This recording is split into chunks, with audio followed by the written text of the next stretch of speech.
Hello, friends, and welcome to this episode of Bringing the Future Forward. Today's event is sold out, and we are grateful for the support and participation from our members and the community that enable us to bring together leaders for conversations on important topics throughout healthcare.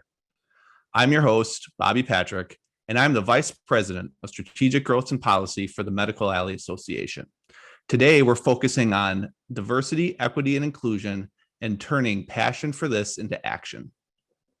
We have a fantastic panel later in the program, hosted by Medical Alley Association's own Alexis Kohansky, with leaders from across Medical Alley discussing strategies for how to execute successful DE&I initiatives.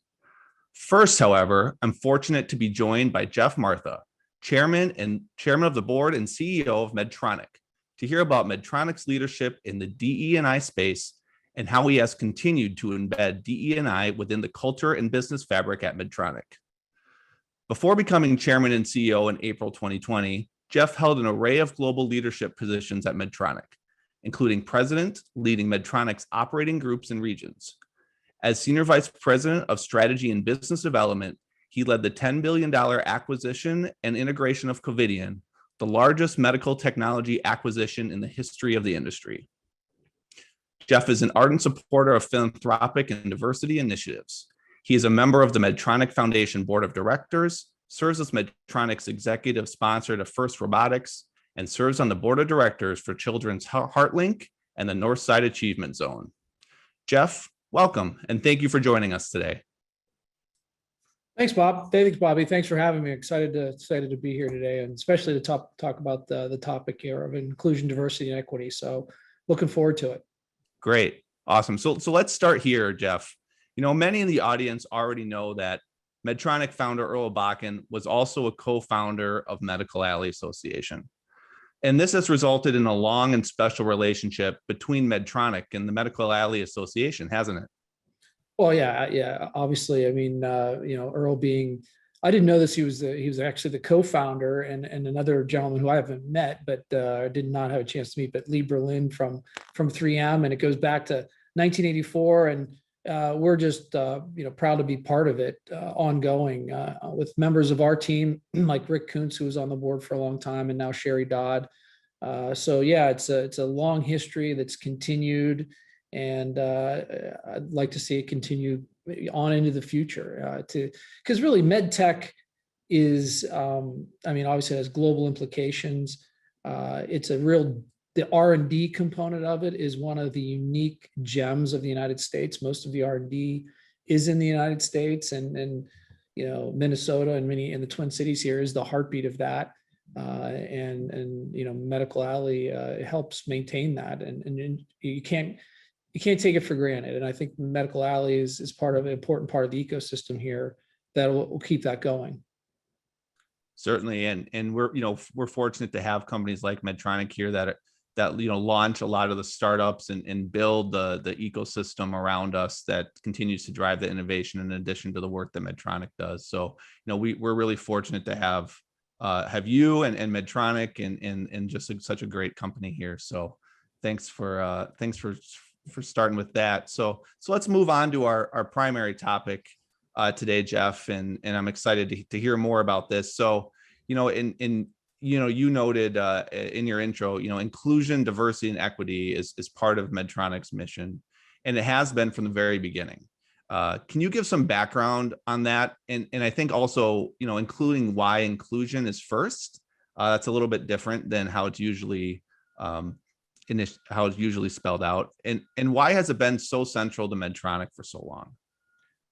Well, first, many people on the call here might, you probably have some understanding of Medtronic and know that we're a very mission-driven company, and with a lot of purpose. We call that the mission inside the company, and it was written, by Earl and a few of his key leaders at the company at the time, 60 years ago. So the company's about 70 years old, but the mission was written, maybe 10 years into our inception. And the history was that, Earl invented the pacemaker and partnering with Dr. Walt Lillehei, a cardiac surgeon here in town. And that launched the whole med tech industry as well as Medtronic. But a couple of years in, the company was growing pretty fast and was expanding into multiple areas and pretty much ran out of cash. And we had a bit of a crisis and had to go get an emergency loan. And as part of that, the Earl and the board of directors decided to say, look, we've really got to write down kind of what's really the most important thing for Medtronic here to keep us focused and the right, so this doesn't happen again. And that out of that came the mission, which has 6 tenets. And people, everybody at Medtronic at least knows the tenet number 1 that talks about alleviating pain, restoring health, and extending life. But there's 5 other tenets, and 2 of them, I for back then in particular, are particularly forward thinking. Tenet 5, which talks about recognizing the personal worth of all employees and providing a safe place to work, advancement opportunity, and to share in the company's success. And then tenet 6 talks about maintaining good citizenship as a company. And in those 2, we really have inclusion and diversity and equity have been a big part of the company's history. So this was written in 1960, and at a time when companies were really put in place to, the conventional thinking back then was, your job is to, create shareholder value.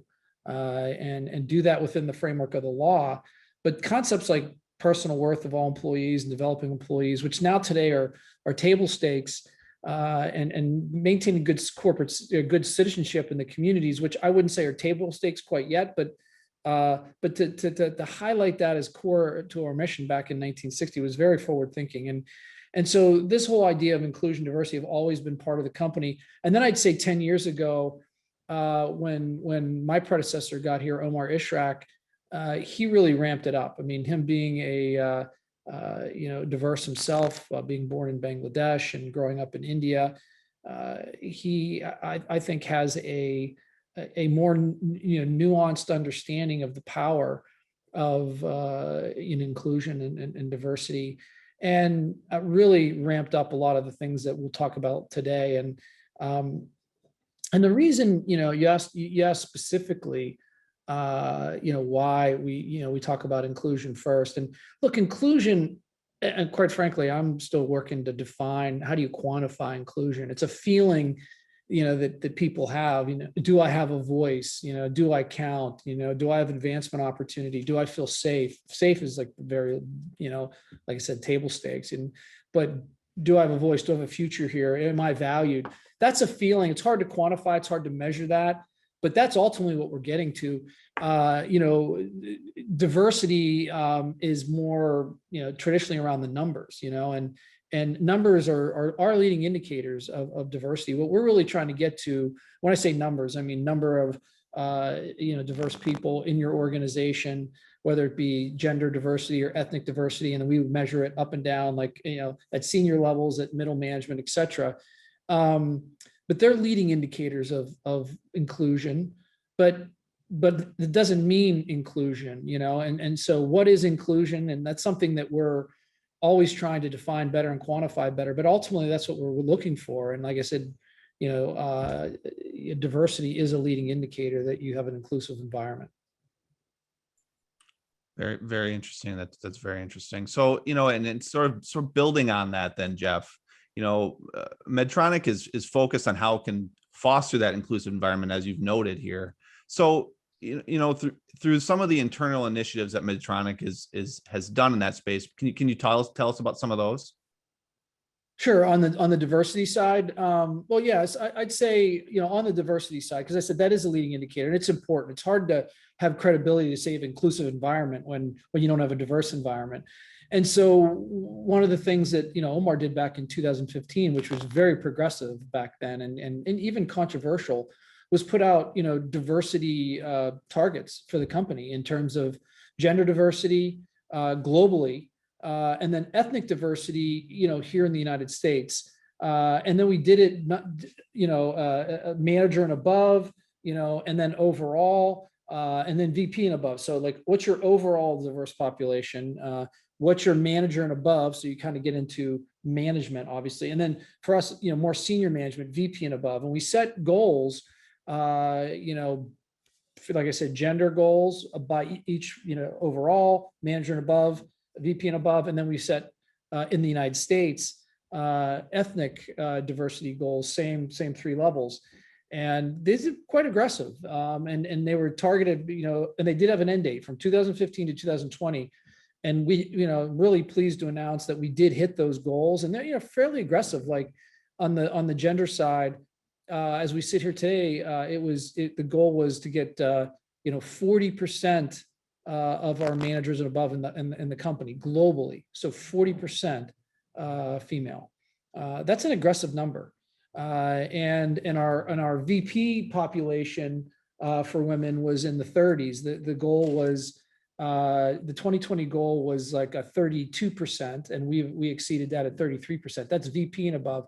So those are pretty aggressive goals. And our ethnic goal was 20% by U.S. ethnicity, at 20% of the company, or manager and above rather, by 2020, and we got to 24%. So, I set pretty aggressive goals, and we've exceeded those goals. And, we're not where we want to be yet, but quite proud of that progress. And then, beyond that, we put a number of programs in place that basically get around development, recruiting people at the top of the funnel, recruiting more diverse candidates to the company, engaging them, and then differentially developing them.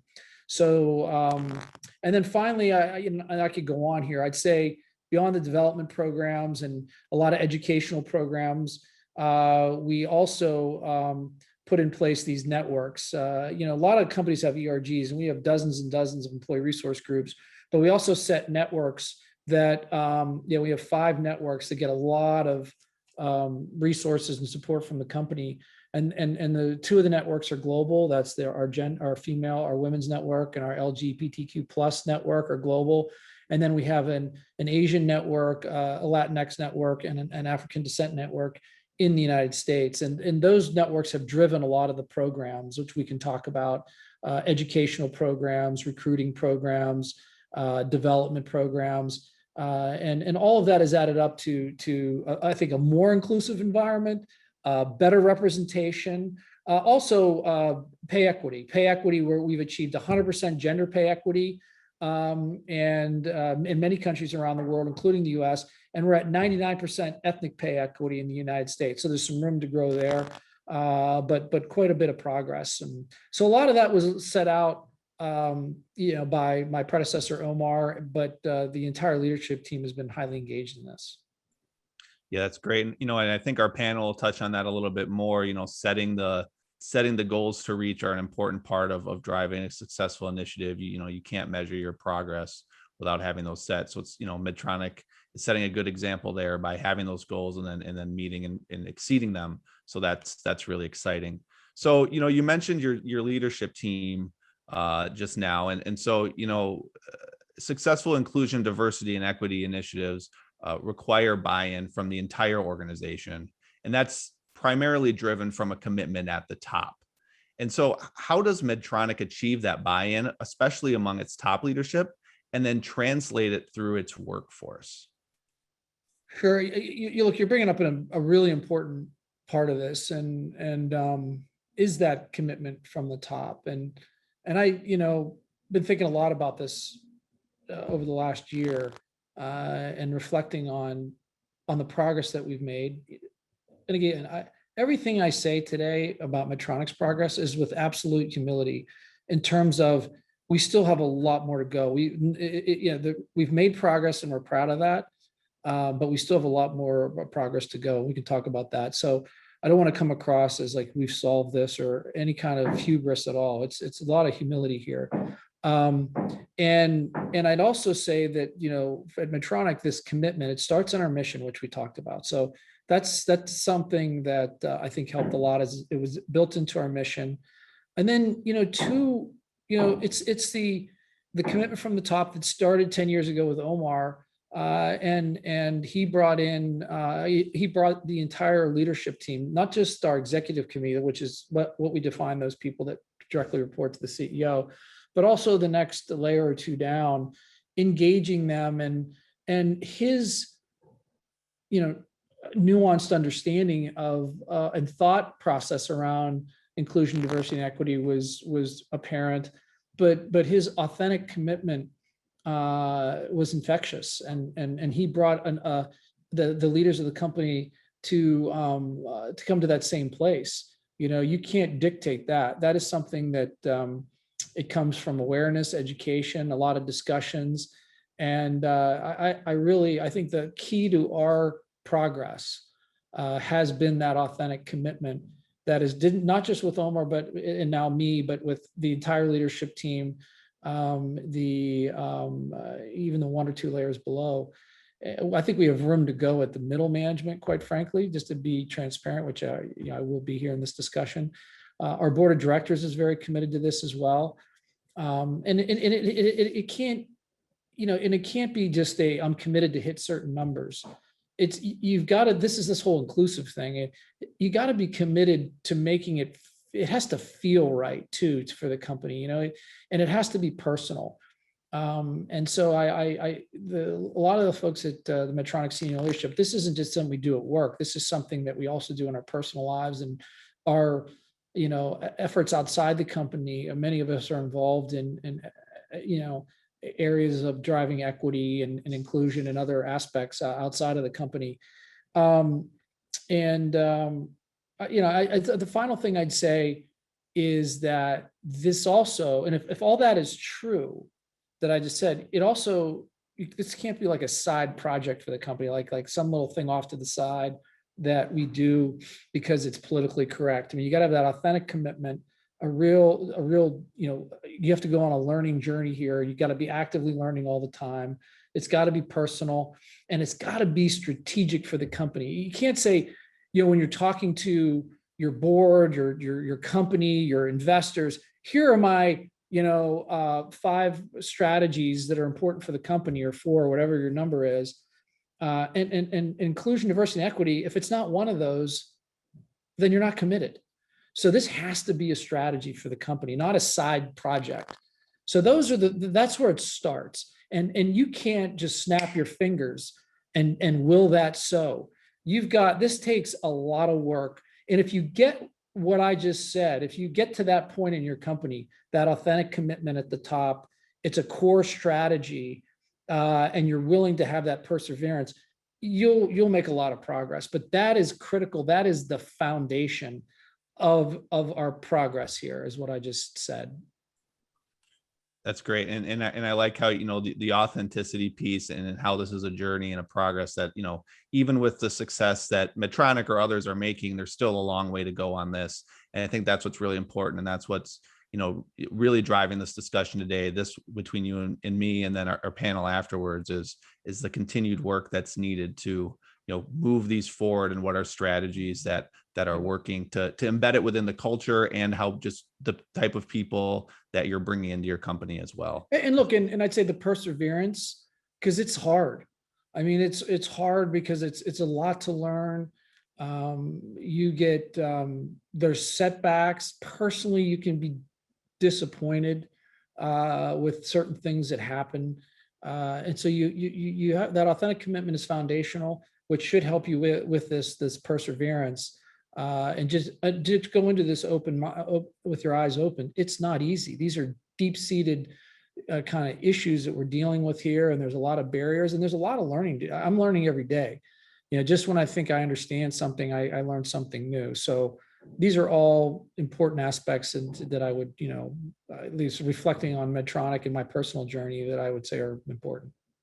Sure, great, and that's a good transition. So when you became CEO of Medtronic in April of 2020, global pandemic underway, and then just a few weeks later, George Floyd was murdered in Minneapolis, Medtronic's hometown. And this was a wake-up call for many across the country, even for those who were already hard at work, with diversity and equity and inclusion efforts within their own company, or just within their daily life.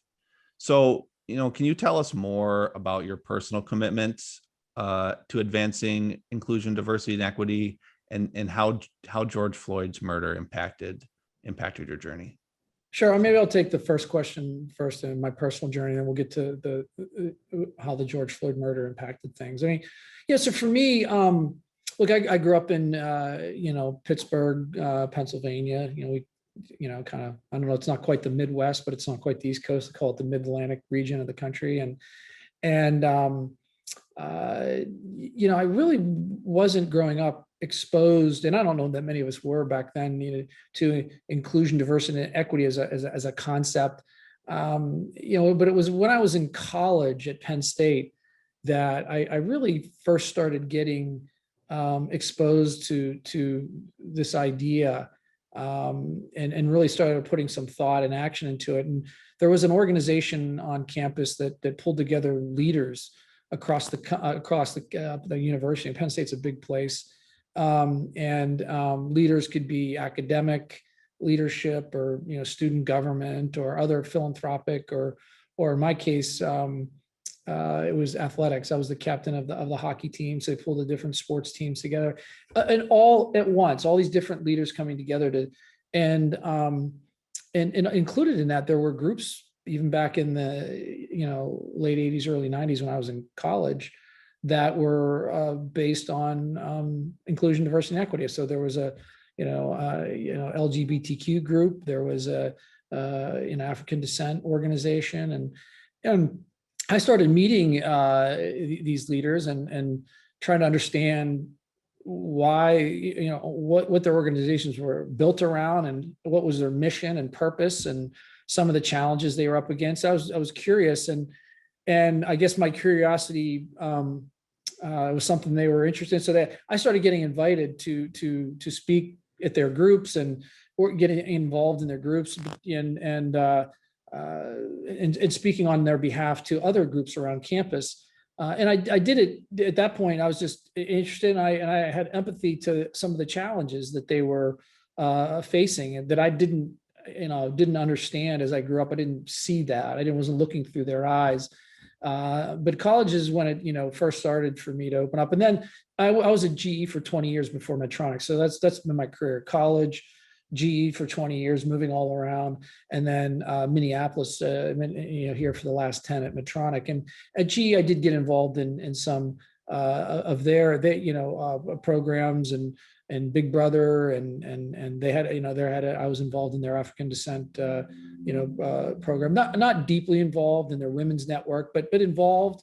But then I met Omar my last 5 years at GE was with working with him, and he really started taking me all around the world. Healthcare is a global business, and we go everywhere that there's people, and just that experience of meeting different cultures and different peoples, it really kind of opened my eyes to how other people think and how they look at things and what they experience. And I developed a sense of a more nuanced understanding of some of the challenges, and just empathy to some of the challenges that I just didn't think were right. So when I got to Medtronic, I decided, hey, it's a new city for me. I want to meet people and contribute in some sort of way. And then that's when I started to get involved in organizations that were focused on inequities, like Children's Heart Link here in town, which focuses on health disparities for children born with congenital heart disease. But that's it's headquartered here, but it's a global organization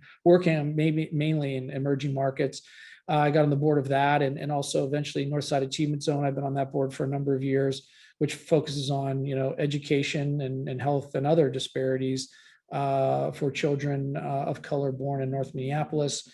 And First Robotics, you mentioned in my intro as well, is with a real focus on STEM for kids, for females and kids born in or living in under-resourced environments. So I've been involved in, and then finally, which has been my biggest, probably the most, I'd say, developmental opportunity for me as a person and me as a leader in my career, has been serving as Medtronic's executive chair to our African Descent Network over the last 8 years.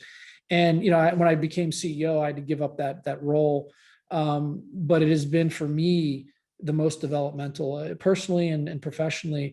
Just think through the last 8 years here in Minneapolis, everything that we've gone through. I mean, George Floyd is the one of many unfortunate events, Philando Castile and many other issues that are here in the Twin Cities, but also around the United States. A lot of issues have gone on and racial strife, and to be part of that family here at Medtronic, this African descent family, has been an incredible experience for me. So, over the years, I've gotten deeper and deeper. I've got more of a nuanced understanding, but I'm still learning. Every day I'm still learning, and I got to be, completely. It's been up and down in terms of you feel like you're making progress, and then there's a setback.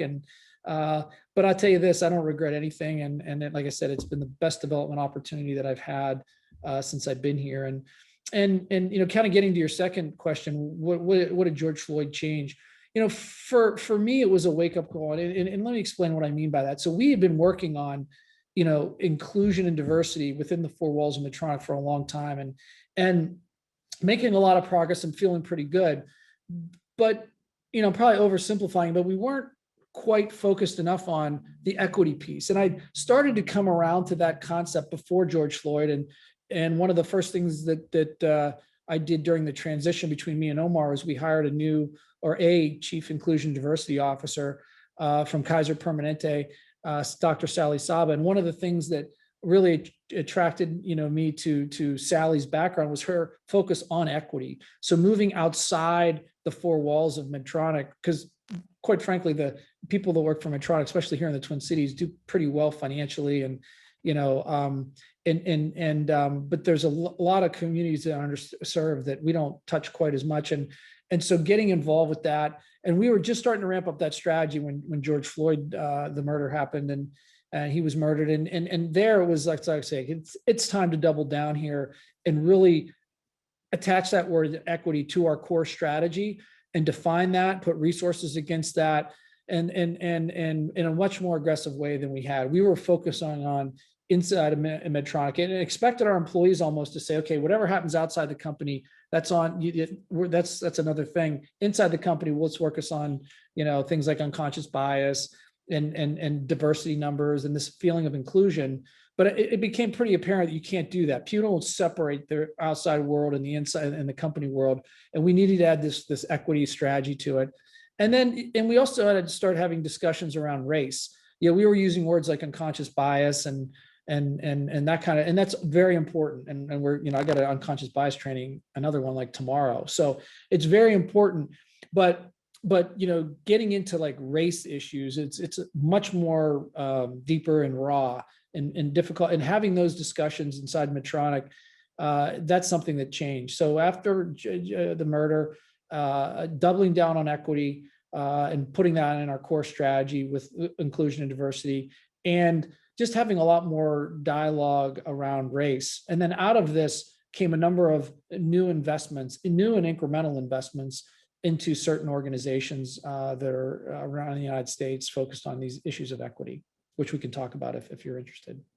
Yeah, that'd be great. If you want to talk about that a little bit more, as I was researching for this interview, I noticed that Medtronic had entered into a number of organizations, and had looked to invest more in that space. So yeah, if you could tell us more about those. Well, yeah. So right after the murder, there's a couple of things we did.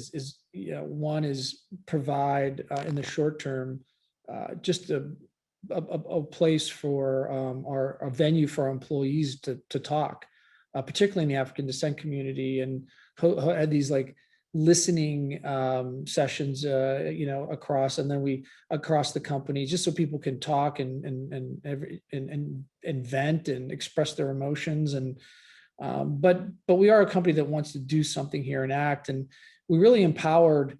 We also empowered our African descent network in this case, but other networks as well, to come back to us with, and again, this is around the George Floyd, and I'll get into some of the other networks in a second, Asia, Latinx, et cetera. But to say, look to the African descent network leadership, help us put together a strategy on equity, and in the medium term, I'll call it, we decided one of our best impact areas could be partnering with a number of organizations. And so, but my external to Medtronic, my one requirement is there's two I had. One is in this area. I don't want to just write checks and feel good about that. So stroke a check from our foundation to one of these organizations, and then, think that that's enough. We wanted to do that. Financial support is important, but also we wanted our employees an opportunity to engage in these partnerships, and to roll up their sleeves and provide some of the skills that we have, to help out here. And so those were some of the only requirements that I put on, the only requests I put on the African Descent Network. And they came out and found a number of organizations, one right here in our backyard, Northside Achievement Zone. And yes, I was on the board, and maybe I was a little biased. I'm on the board of Northside Achievement Zone, but on their own, they decided to make that investment, because we wanted to, right in the community where the murder occurred, North Minneapolis. You have a very outstanding organization led by Sandra Samuels, based off this Harlem Children's Zone model, which identifies, kids born in these communities that are NAS families, in this case, North Minneapolis. If you're a NAS family, we put a bunch of infrastructure around the child, including the parents and siblings, and there's all kinds of programs to really ensure that these children grow up and with the expectation of going to a 4-year degree, and set that expectation and provide support that whole journey through those 20 years or 22 years, whatever it takes to get a 4-year degree, from where you're born till then. We also, we have a whole team in Medtronic that's working with NAS hand in hand, and our employees are engaged in that partnership. Another one was Thurgood Marshall Scholarship Fund. We decided we provided hundreds of scholarships to folks that are at the historically Black colleges, and internships. So we have a huge internship program tied to that partnership as well. And that was new. And this is several $1 million that we're putting in both these organizations, tens of millions.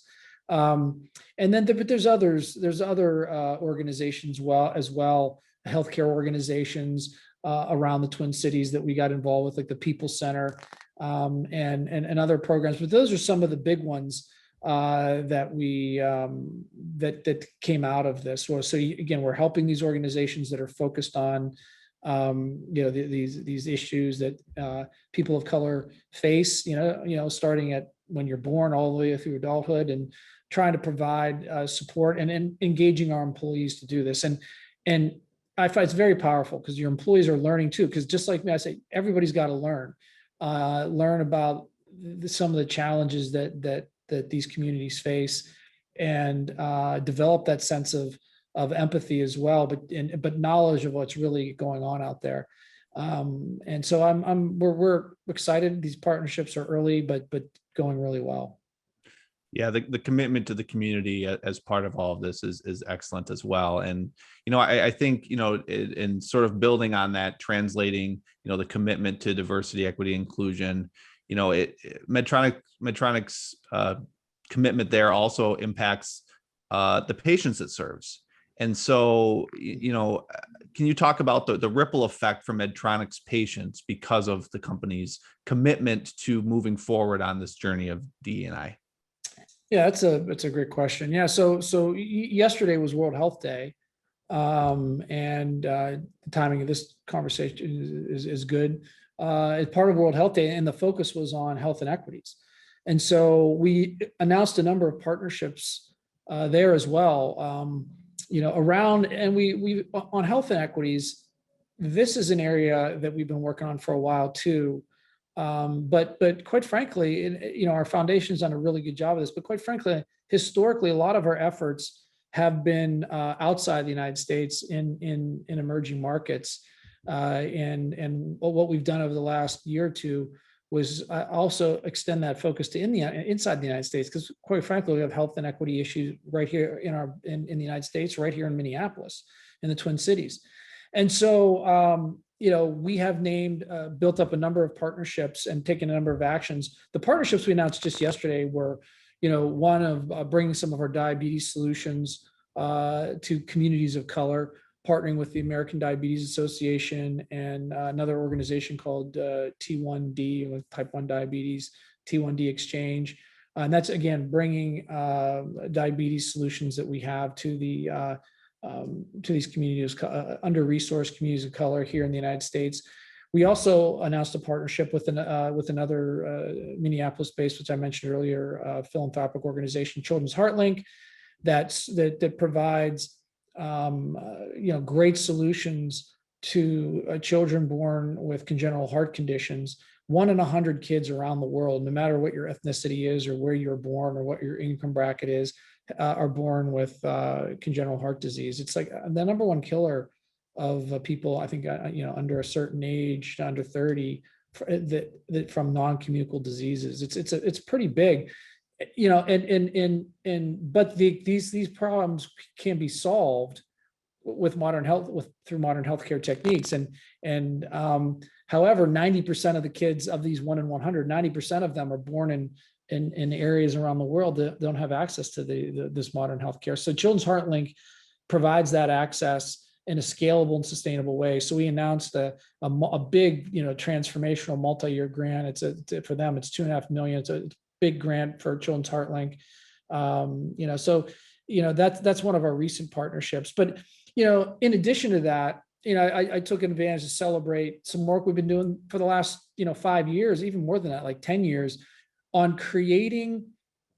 We've got a separate organization. It's an extension of our foundation called Medtronic Labs. We've set up like independent companies that are Medtronic owned, that are working in emerging markets on providing scalable and sustainable healthcare solutions for the underserved in areas of hypertension, diabetes, and hearing loss. We're a big ear, nose, and throat company as well, and providing. And this is really fascinating, because it's hard to provide solutions like Children's Heartlink does as well. So that are meaningful healthcare solutions, to underserved communities that are scalable and sustainable. These are key words, and Children's Heartlink built that model for congenital heart disease. We're trying to do that with hearing loss, elements of diabetes and hypertension in different countries like Ghana, Kenya, India, China, Vietnam. And just last year, our Medtronic Labs organizations screened 1 million patients. We did 33,000 interventions. So whether it be a hearing aid or some sort of diabetes intervention with glucose or continuous glucose monitoring. We trained I think it was like 15 or 16,000 healthcare workers. We've built up an organization with 100 employees and 150 sites in these emerging markets. It's quite phenomenal. And the capital that went into these companies or a grant from Medtronic, but they're getting to a certain level of scale, because they charge, it could be 50 cents for an ear screening, and very, very low cost hearing aids that we provide. But that is they're starting to get the cash flow break even, where they can sustain themselves. And if they ever get a quote unquote a profit, they're going to reinvest that profit to keep the organizations going and expanding. So it's a quite interesting model that we're really proud of. So, this comes back to, charity is not going to solve the world's problems. You've got to, you can use a philanthropic grant to kickstart something, but real success will come if you can create, scalable, but also sustainable solutions. Very hard to do. Much harder than maybe what the rest of Medtronic's doing. Sure. Well, and it's great to see that commitment flow from the top in Medtronic all the way through down to its patients. That's really powerful.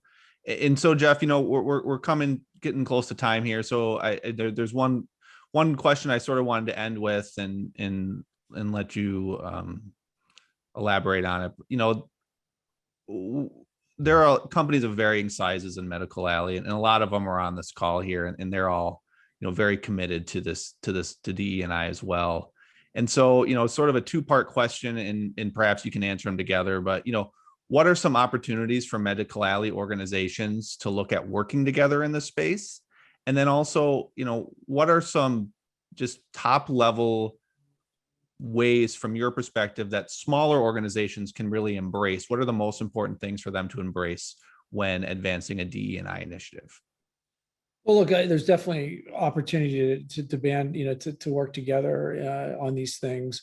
on inclusion, diversity, and equity. Like I said, there's a lot of learning that has happened and should be shared, and a lot of learnings that need to continue to happen. Just yesterday, I reached out to a leader in another organization here in the Twin Cities, just to check in with her and just exchange ideas, on inclusion and diversity and equity, and what are they doing, another big company. And, and it was great. Just that conversation, I took away 2 or 3 gems that, one was new, and 2 confirmed some hypotheses I had. So, it's super powerful, and that has to happen across the organization, down, all levels of the organization. So, I think there's a lot of that work going on. So I'd encourage you to get involved.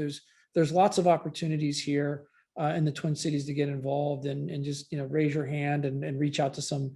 You'll get more than you give, would be my guess. You talk about the smaller organizations. Look, I don't know that this is something that is limited to large organizations. Yeah, some of these multi-million-dollar grants that we're doing, we're privileged as a company like Medtronic that's got a certain size and scale to do these multi-million-dollar grants. And this year alone, I think we've, it's close to between what we've done with COVID and racial, kind of inclusion, diversity, and equity. It's probably $100 million.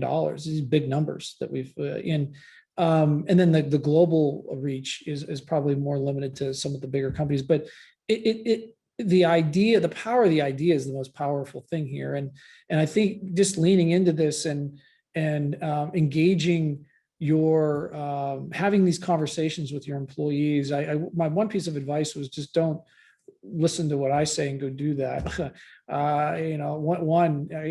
Everything I say with all humility. We're still learning, and we got a lot of progress to go. And every day we take 2 steps forward, and I feel like 1 step back. But net, that's 1 step forward. But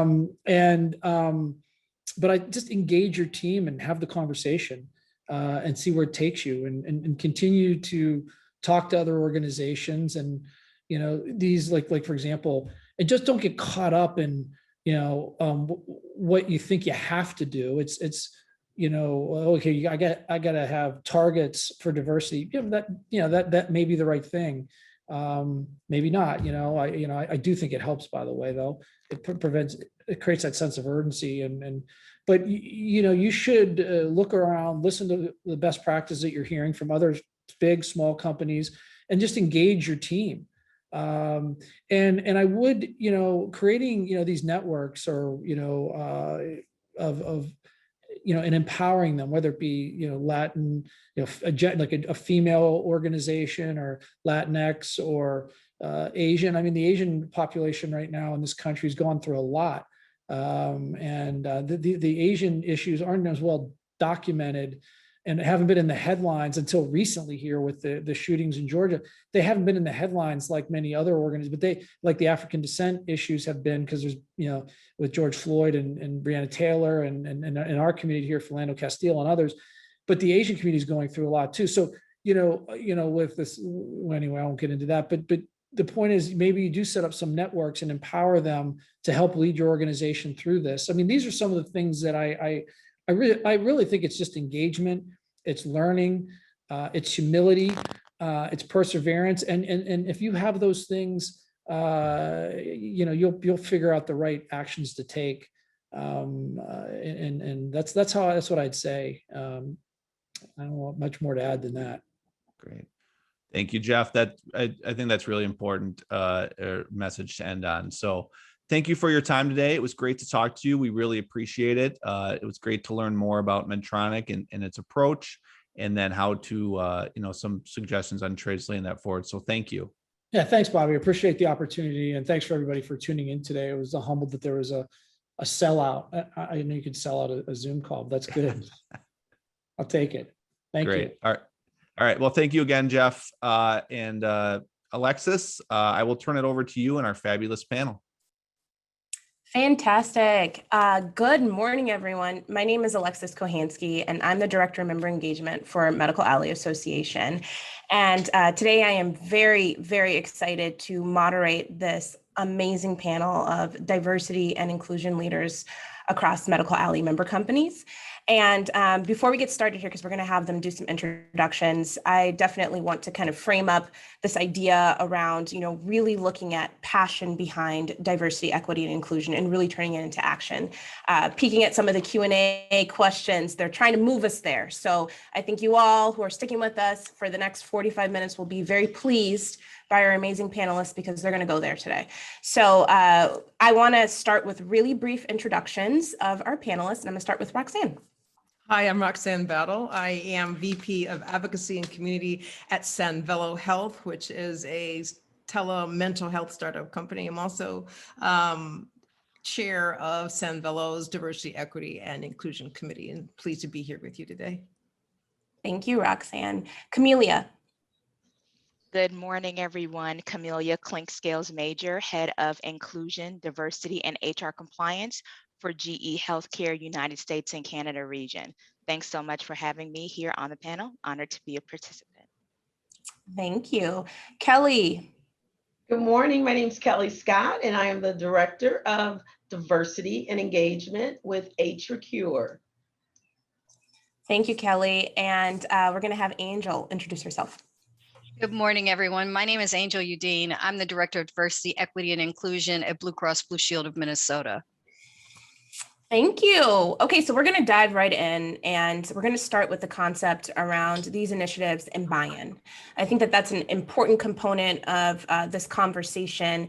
And so I would like to gear this first question towards Camelia and just ask her, or ask you, as you think about this issue, can you speak to the importance of buy-in and also keeping the buy-in, who you need the buy-in from, just how do you get it going?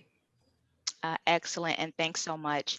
To start off, the buy-in definitely needs to come from not only the top of your organization, so that means leadership, really understanding what type of organization you want to be from an inclusion and diversity perspective, right? Why are you focusing on inclusion and diversity?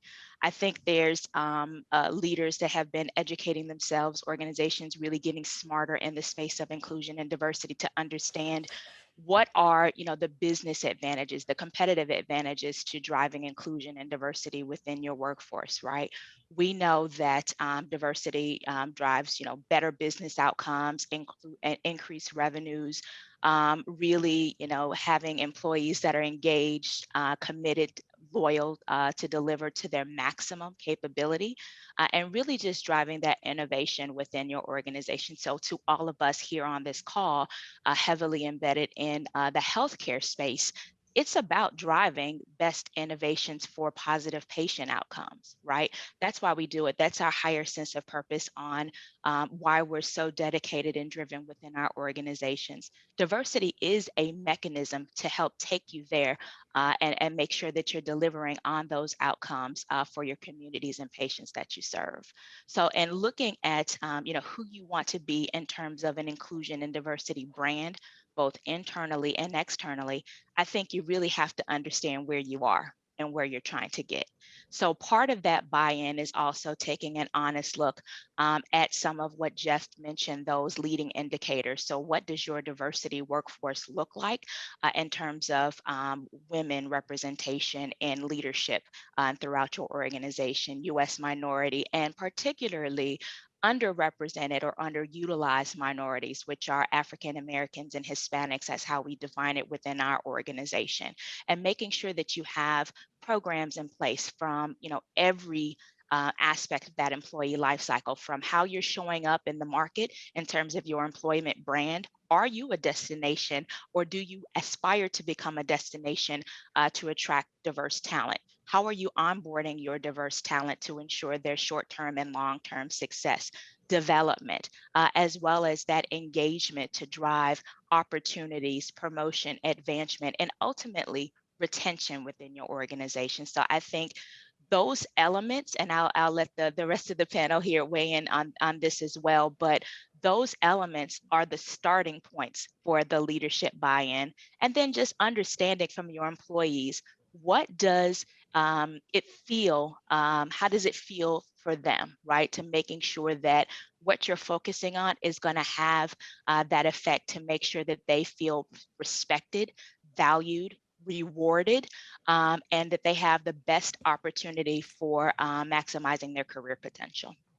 Thank you, Camelia. That is, there's just a lot there that I think is very relatable. And so I want Kelly to jump in here because interesting story with Kelly. I remember after another DE&I webinar we did, I had some conversations with AtriCure, and they were really wanting to move more in this space. And this was before Kelly was hired. So it's great to have her on this panel, but I'd love for you to share kind of what that experience has been like at AtriCure for you, building in the buy-in and getting moving on these initiatives around DE&I.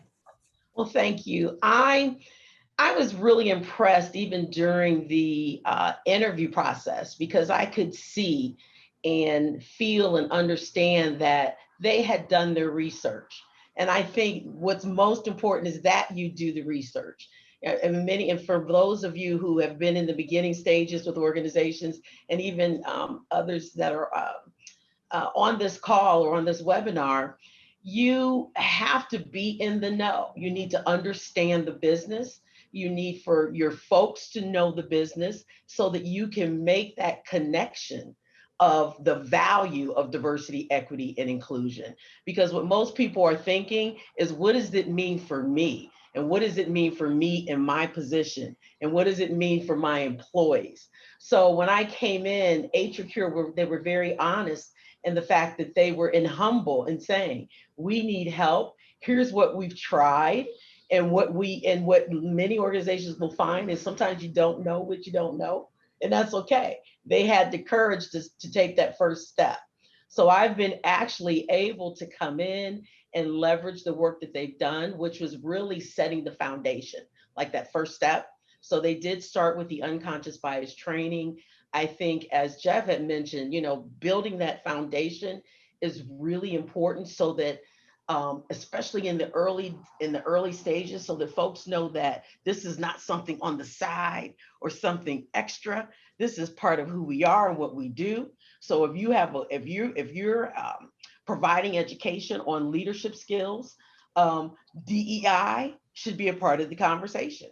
If you're talking about who you're selling our products to, DEI should be a part of the conversation. So they did a really great job of setting the foundation through the education and making it a part of the language. And lastly, I want to say that they even engage newer employees. I want to mention like David Wade, who leads our leadership and development department, and Rashawn Stores. Rashawn wanted to build his career in diversity, equity, inclusion, and he was in HR.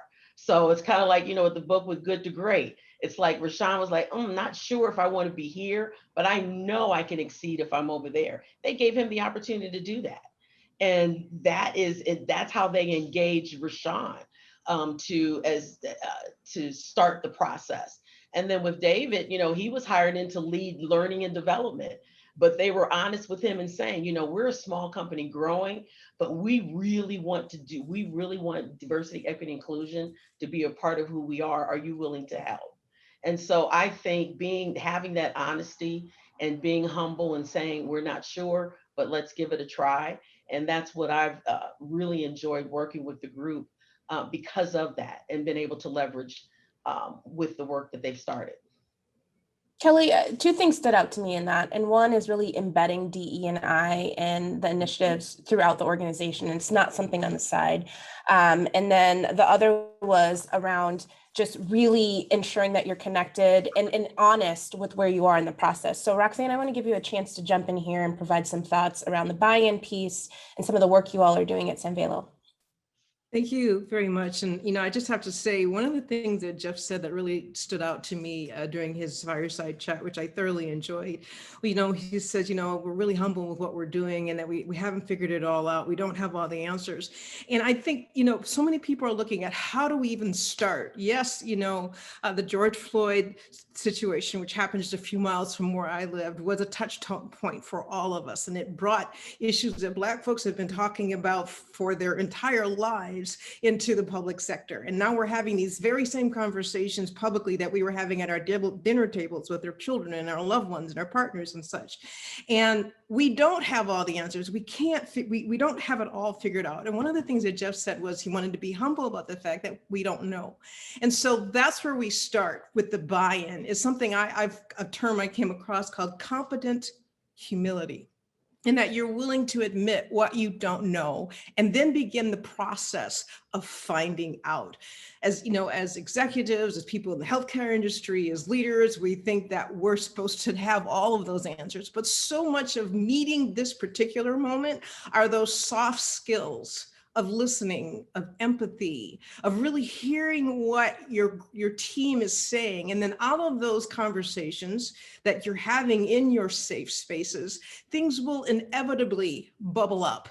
And you can address those issues within your organization. And then what occurs is you are creating an environment where your team, from the top down to the lowest, to the southernmost portions of your org chart, everyone's feeling seen, heard, and valued, because you're having this cross-functional conversation. And the end result then is belonging. And when people feel that they belong, that's when you get buy-in. Yes. And thank you for that, Roxanne. I'm going to transition over to Angel because, you know, I know Blue Cross and Blue Shield has made a lot of headlines in regards to the work they've been doing on DE&I. So I'd love for you to share that piece around buy-in and how that has impacted the organization. Absolutely. Thank you, Alexis. And, you know, I can't co-sign many more things other than what the panelists have already said. But one of the things I wanted to emphasize is that this is a two-sided coin. It is a business imperative. DEI is important from two perspectives. First of all, we all have customers, and customers can make choices. And so if you really want buy-in, you can do what Blue Cross did, and that was to put the customer first. And in doing so, what we acknowledged was that not only was George Floyd, the incident with George Floyd, pivotal in a lot of the decisions, because a lot of organizations, Blue Cross included, made all kinds of pledges and proclamations. But what preceded that was COVID. And what we noticed was COVID impacted communities of color in disproportionate ways. But this was not new. This was something that those communities always knew about, had experienced for decades. And it really was on the foundation of systemic racism. And so what we as an organization had to do in saying, put the customer first, we had to make sure in order to put the customer first, we, one, listened to what community had to say. We asked a lot of very painful questions, which showed our complicity in some of those activities and things of that nature. But we also needed to come inside and make sure that our workforce reflected the community, because we couldn't continually go to the community and ask questions, but we could go to our workforce and say, what are we missing? What did we not take into consideration? So we brought the community voice inside of the organization through the workforce. And when we looked across the landscape, and we saw absence in certain facets of the organization, whether that be BIPOC associates or whether that actually, quite frankly, Blue Cross happens to be predominantly female. If that happened to be male representation that was absent, if those voices were not at the table, were not being heard, we had to reach out and make sure we included that. So we weren't excluding, we were really saying inclusivity included everyone. And that included our white brothers of 40 years old and over, which tend to get the slam, but we included everybody. We made sure that there was a presence from each aspect. So one of the things where we get buy-in is we know that the customer is pivotal. And in order to continue to maintain that market share, we actually have to put them first. And then internally, what we have to do is not only say we're going to be behind racial equity and diversity, equity, inclusion, but what matters, you measure.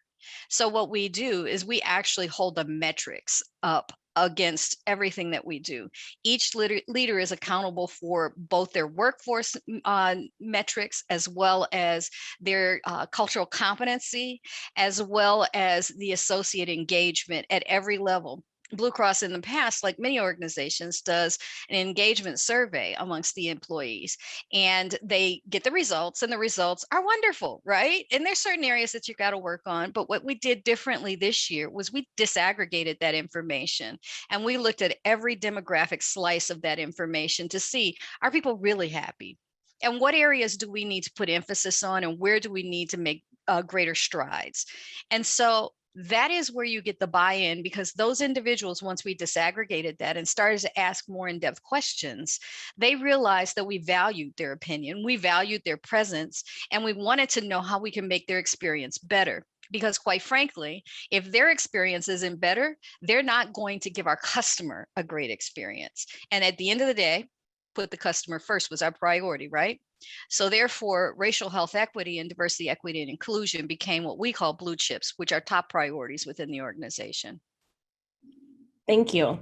And as we just kind of put a pin in that, because we're going to keep coming back to some of these areas, and the connection of community and having the community reflected internally to the business is really key also. I want to move us and transition us into kind of the next area of turning these discussions and these ideas around DE&I into actionable planning. And I think what's key about this panel and this opportunity is that Medical Alley represents all sectors of the health ecosystem, but also sizes of companies. So as you all respond to kind of this question, I want to talk a bit more about strategies as it moves into planning that can be scalable to, that maybe large organizations are doing, but also small organizations can also implement. So I am going to go with Roxanne. Roxanne, you start us off here. Well, Sanvello is a very small company. We've only been around a couple years. We've got about 100 or so employees. And when I came on almost exactly a year ago, 6 weeks after George Floyd, we had nothing. We had no DEI. We had no ERGs, nothing. And so we were starting from the ground up. So when you're talking about scale, I think the first thing is to create those safe spaces, much like Jeff said in his chat, create those spaces, those networks, those ERGs, or even affinity groups where your organization, your team members within your organization can come and have these candid, sometimes raw and open conversations. I think that's just really was a jumping up point for us. We started with an all hands, like the week after George Floyd, and we allow people to have, to be open, and we establish this as a safe place. And what do we mean by safe spaces? Well, you're assuming positive intent. These are spaces where people can come and not be afraid of making a mistake or saying the wrong thing. This just gets the dialogue going. And then, as Jeff said, it's hard work. And so that takes courage. It takes those difficult conversations. And to your specific question, Alexis, of how do you scale those hard conversations? My thought is that yes, it takes courage to do this, but it also takes curiosity. Where are the areas where we can learn and grow and expand and be better? And how can we step into those? And then organically, how can we move forward and begin to scale those initiatives? Thank you. Camelia, can you jump in here and kind of respond or provide your perspective on what Roxanne just said? I'd love to hear from you from GE Healthcare's perspective. Absolutely. I too was hired and been in my role for just 13 months. So this was before the events of last summer. My organization did see a need to bring in someone to have a concentrated focus on inclusion and diversity for the US and Canada markets. And so I was brought in to, assess where we were, really helped our leadership to determine who we wanted to be from an inclusion and diversity brand, as well as implement those strategies. And I think the foundation for what we've built was already implemented within GE Healthcare, and that's our leadership behaviors. So really acting with humility, leading with transparency, and delivering with focus. So taking those leadership behaviors and transitioning them into, our IND, priorities, if you will, was a very good starting point for us.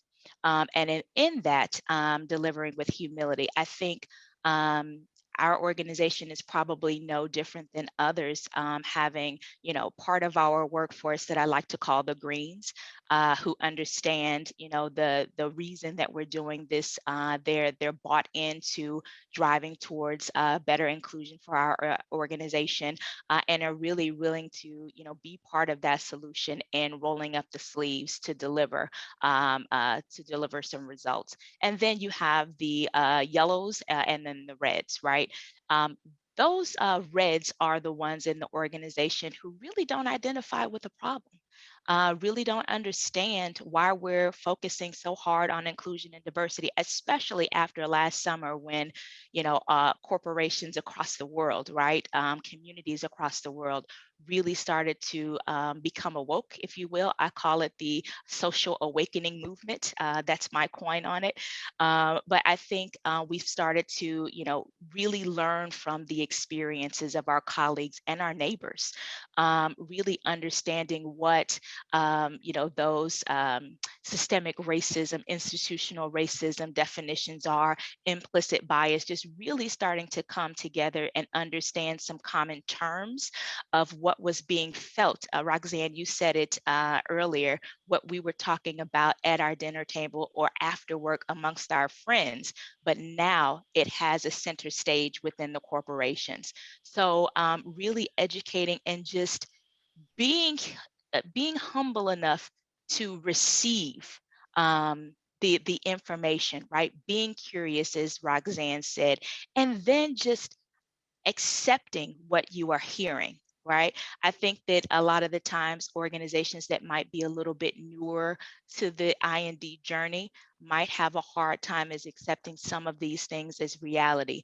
but really just honing into what you're hearing and preparing yourself for this long-term directional aspiration as an organization. I'll say that those are probably some of the areas that organizations that can be scalable, and organizations at any end of the spectrum on that journey can definitely take up and move forward with. Absolutely.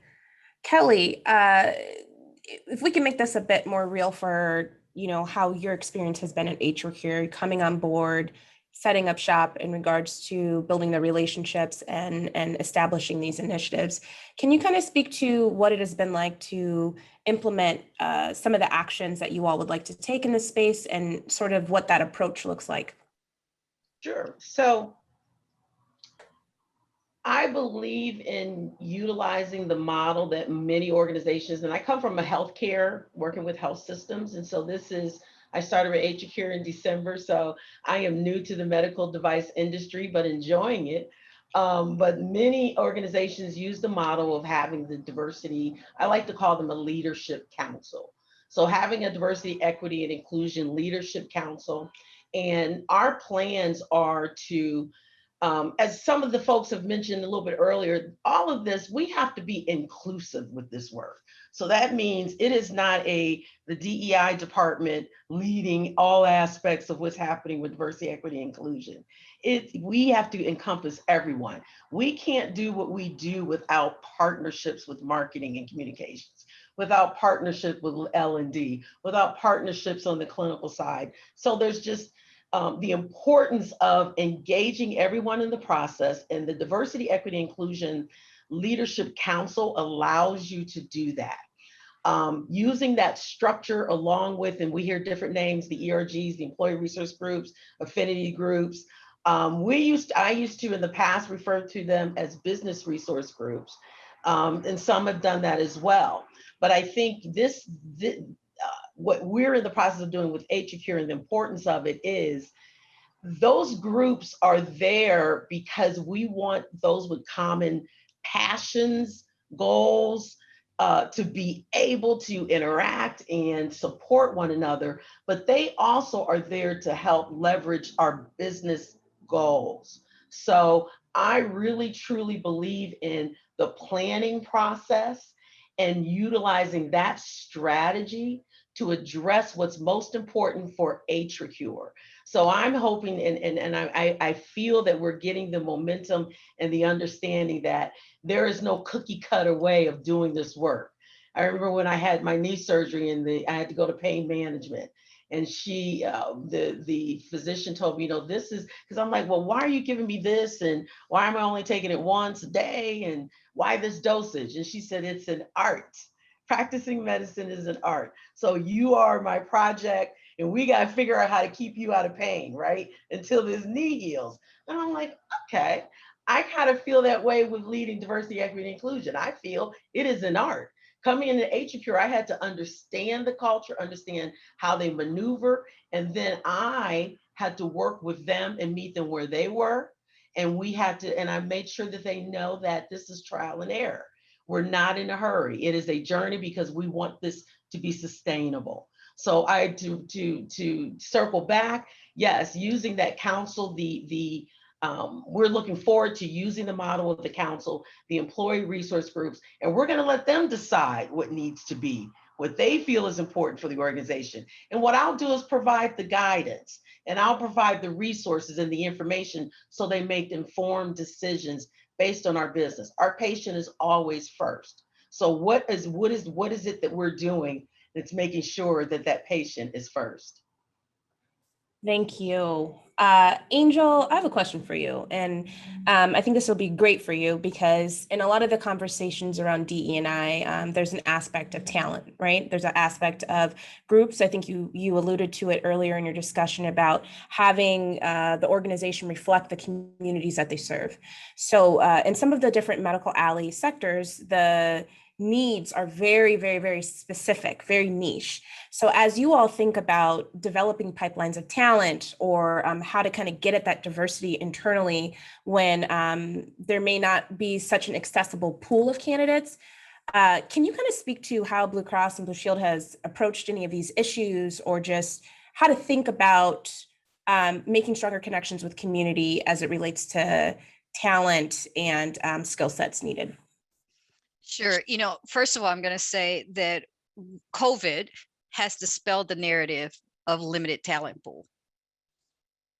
First of all, it didn't exist before, but it was a lovely narrative that everyone liked to share, particularly here in the Twin Cities, because we like to talk about the lack of availability of diverse talent.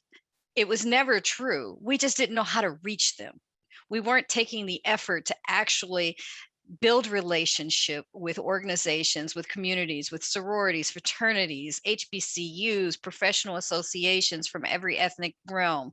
We were really going through the traditional methods of, going to college career fairs and, posting jobs on normal, trend posting boards and expecting the talent to come. Because after all, if we built it, wouldn't they come?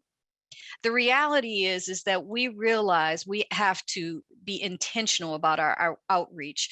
We have to eliminate unintentional barriers, artificial requirements for jobs. We have to give credit for transferable skill sets. We have to give credit for life experiences.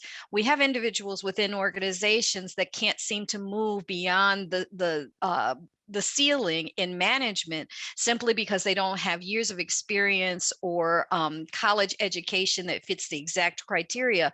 And yet when they go to other organizations, they're recruited away because of their experience with our organization and the years of tenure and the internal knowledge they've gained and they can bring with them. And they only get that leg up when they come back to our organization, having been at the other organization, right? So this is back and forth volley of talent.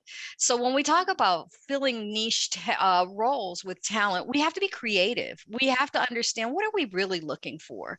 Leave the traditional requirements. Of course, if you're looking for a doctor, you don't want someone without a medical degree, right?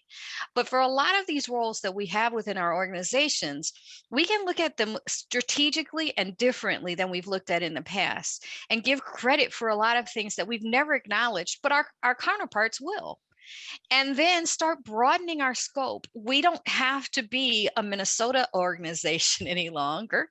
We can actually be a global organization. We can look outside the boundaries of our own communities. We can look within our own communities and utilize our existing networks. These things we don't do often enough, and we don't think broad enough. We are very traditional, and particularly, I will say, I came from financial services prior to being in healthcare, very much the same. Very traditional. Here is our very stoic institutionalized job description and our posting, and here's how we really measure that. I think we need to look a little bit more broader and be more creative and use our network. I mean, all the ladies on this panel, I can guarantee you we will be definitely in touch as we are looking for specific talent. You'd be amazed by just making those building those relationships, how you can actually find those individuals, because quite frankly the talent pool is not small. We're just not tapping into it. We're not letting people know who we are, where we are, what we stand for, what our mission is, how they can add value to our organization. And really leaning into the discomfort, quite frankly, because in most cases, HR does not look like us. And so they don't know how comfortably to lean into the discomfort of recruiting in non-traditional ways. Absolutely. And so not everyone, not all of our audience can see the faces lighting up in some of this discussion, but Camelia, I want you to weigh in on what Angel shared and just kind of provide some perspective and how you see this issue. Absolutely. Prior to my career in inclusion and diversity, I was on the other side of the house in executive search. I worked in a retained executive search firm and transitioned over to internal or corporate executive search. And what I can tell you about finding talent, a diverse talent within the leadership ranks. I always like to tell my hiring managers, if you wait for an opening to become available, you've already lost. So finding diverse talent is about being as proactive as you can to build those relationships ahead of time, to build those talent pipelines. And that causes organizations to need to do a bit of forecasting and predicting what opportunities are we going to have within the next 6 to 9 to 12 months within our organization. Taking a look at our succession plans and within the talent reviews to see who do we have? What is our diversity ratios within the succession plans for key leadership roles? From there, you can start to put together a strategy to go out to the market, start building relationships with talent that can be part of a slate to compete for those those top level roles within the organization, and make sure that you have not only, I&D and talent acquisition, but our leaders need to be part of that relationship building and keeping warm process as we're, making sure that candidates have access to knowing who we are, our culture, our values, our mission, vision of the organization, and just our inclusion and diversity brand. What is employment going to be like when they get here, right? Candidates have options these days. And I think organizations need to know that, and I think to echo what Angel said, looking at those transferable skills and knowing that individuals who have been within our prospective organizations for 10, 15, 20 years, they are going to have those niche backgrounds and experiences unique to our organization, product line, modalities, etc. And we have to think a little bit differently when bringing in new talent from the market and really looking at those skills that can translate to leadership success, right? And making sure that that they're going to really be part of the culture that we're building, as well as continue to perpetuate that throughout their careers. Thank you. Absolutely. I'm gonna offer some last minute thoughts. Kelly, if you want to chime in on this, or Roxanne, whoever goes first. I'll go with Kelly. Kelly, you go. So, I was thinking about, along with what Camelia was saying about looking for the talent, it's important to also know what's happening in the industry, what's happening with the universities, and to be informed on where you can find your talent regionally. When we're looking, and something else that we've also talked about here at AtriCure is, eventually we want to build our brand in the community, like Camelia was saying, in these relationships, because African Americans, Latinx, women, they're looking for signs when they look at your website. and they're looking for signs to say, am I going to be welcome? Do they really want me? And so that is why being in the community is so important, because when I say we, as an African-American woman, we're paying attention. And now we know there's going to be options, especially after COVID-19. So what are we, not just, if we're going to attract world-class talent, what are we doing that's at world-class level? What is the region? How are we going to, our corporate is, we have an office in Minneapolis, and we have one, no, I'm sorry, Minnetonka, right? I get it right? Minnetonka. We have an office in Minnetonka. Yep. Thank you. And we have an office in Cincinnati. Our corporate's in Cincinnati, but we're international, of approximately 800 employees. So when we're looking at folks relocating and we're trying to attract this talent, we also need to know, what is our city doing? I need to know what's Cincinnati doing to make sure that when you come and live here, your entire family is going to be welcome and happy. They're going to live a life of quality. So that is important. And lastly, I just want to share, there is pre-work. Right now I'm working with Kristen, and who actually recruited me, and I'm so happy that she did. We're working together, and we're doing this 90-day plan, and we have pre-work to do. We can't just simply jump out there with recruiting, because first of all, we're still learning what it looks like to show up in diversity, equity, inclusion.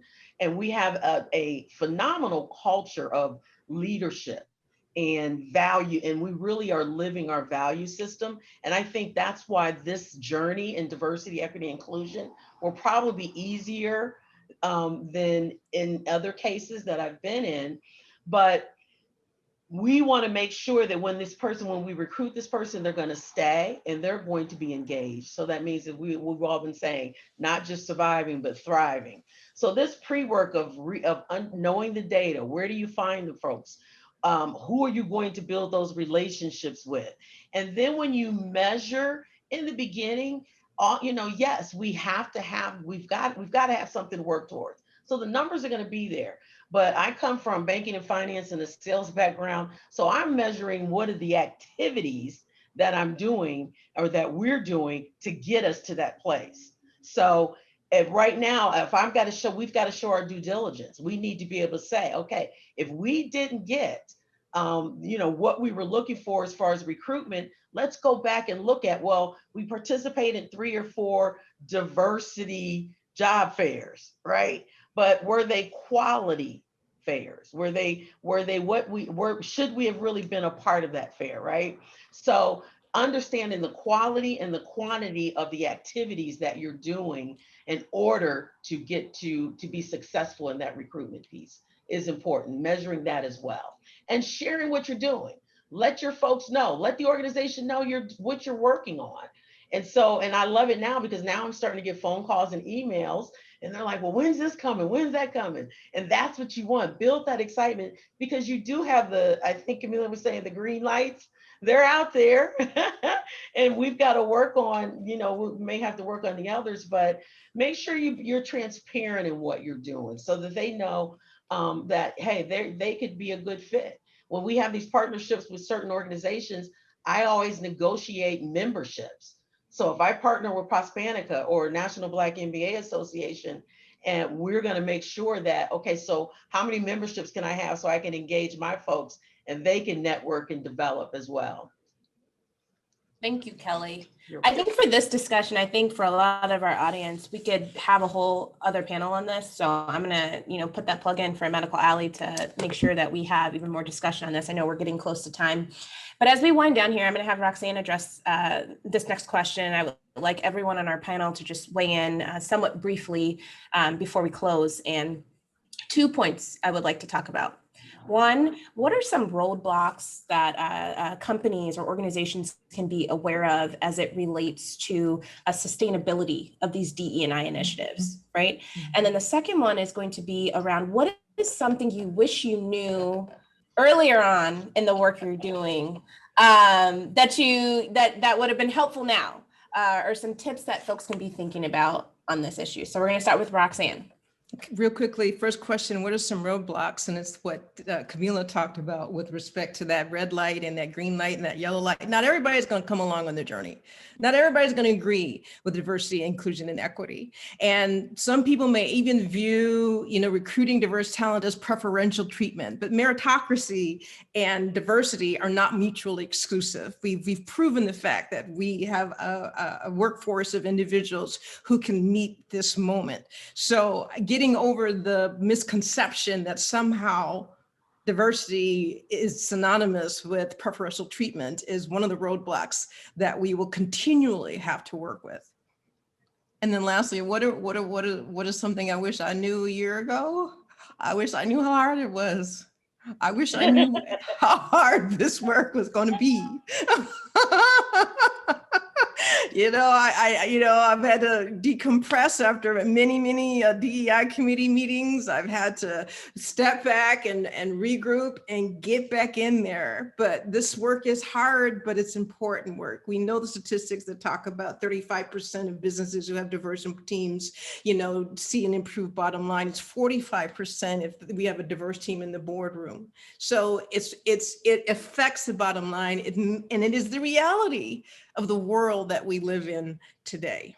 So Alexis, thanks for the invite, for allowing me to participate today. Of course. Okay, so, like I said, we got to be mindful of time. We don't have as much time, but I'm going to have Angel, I want you to weigh in, and then also Kelly, and then Camelia, and then we're going to wrap. But Angel, can you just share your perspective on those two questions as well, briefly? So the roadblock is usually fear. And if you can get to the root cause of what the fear is, you can usually get over the fear. And the fear typically is a feeling that I will lose something if I give something. If I make space for this diverse workforce, then where will I lie in the landscape, and what might I lose? And do I lose my voice? And the pivotal piece is pulling on that inclusion factor. Like I mentioned before, we need everybody's voice, but we don't need a homogeneous voice. What we do need is to bring everybody along the journey. So if you can get to the root cause of why there's the blockage or the hesitation, again, it's usually fear of what does this mean for me personally? Okay. And then what I said, wish I knew. I think in joining organizations, and particularly matrixed organizations like Blue Cross, if you understand who your influencers are, and if you also understand the language that they speak, that can be extremely powerful. And when I say language, I mean, are they into quantitative information or qualitative information? Or will they be receptive to a combination of both? In some organizations, they are only interested in the data. They only want the numbers. And so when you approach them with the qualitative and the anecdotal, that doesn't seem to resonate, because that sounds like feelings and opinions.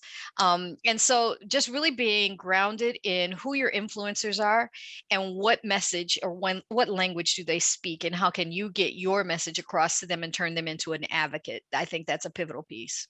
Absolutely. Camelia. Sure. Thanks so much, Alexis.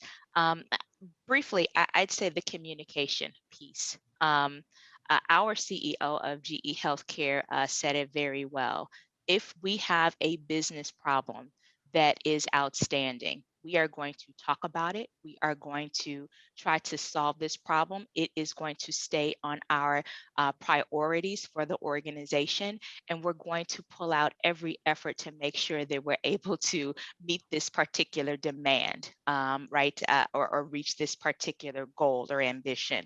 I think what he said really struck and resonated with our organization is that because we do view inclusion and diversity as a business priority, we're going to have the same approach. And so we are going to make sure that it is part of our metrics, performance metrics for our leaders and holding leaders accountable.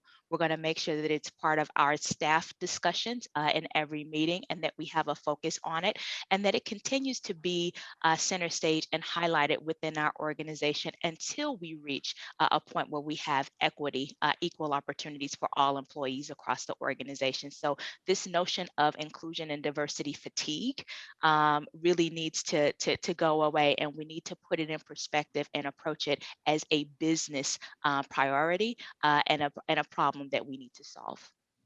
Absolutely. And Kelly, you close us out here.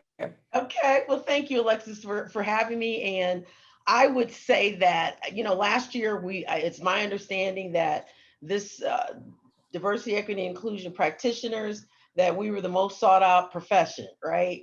And then I remember seeing an article that came out and said, however, there was a trend. And that meant that many of us were only staying with organizations for probably was it 2 years, less than 3 years, me included.